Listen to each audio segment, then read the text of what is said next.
We're learning that the increase in hepatitis C with IV drug use population has markedly increased, 61% this year. In order to treat and to address this issue, we need as many different resources as we can, and the needle exchange program is just one aspect. The National Institutes of Health, the American Medical Association, the American Bar Association, and the Surgeon General have all endorsed syringe services programs as a cost-effective way of treating and decreasing the spread of AIDS and HIV in the IV drug using community. We're not inviting people to use IV drugs.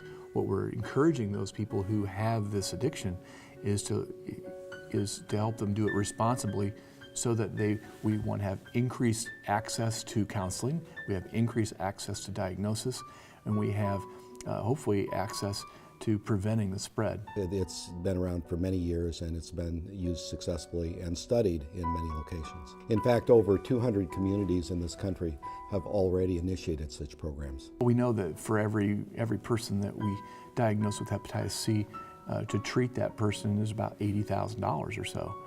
To treat the HIV patient, it may be $400,000 or so. So I believe that what we need to do is treat people before they're symptomatic and before they can infect others. And at the end of the day, I believe we save two things. We save morbidity, mortality from these diseases, and we save money in the treatment of these diseases early. From the taxpayer and fiduciary standpoint, that's something we need to look at, because the IV drug users, when they become sick, we as a society take care of them. So the question becomes is it cheaper to treat AIDS and hepatitis, or is it to have a needle exchange program? One thing that a lot of people have in the back of their minds is, look, if this IV drug user can spend over $100 a day on heroin, can he not spend $5 on clean needles and syringes? That's a good question, but the point is they simply don't. And so then it becomes a question for us as taxpayers. We're going to provide the services. Is it more cost effective us to provide a needle exchange program, or to spend the money on HIV and hepatitis C treatment regimens?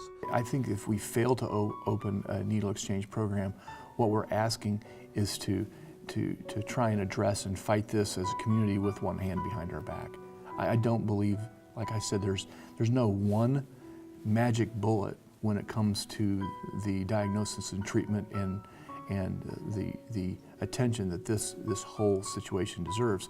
It's a combination of several little pieces that add to the spokes of the wheel that support the hub.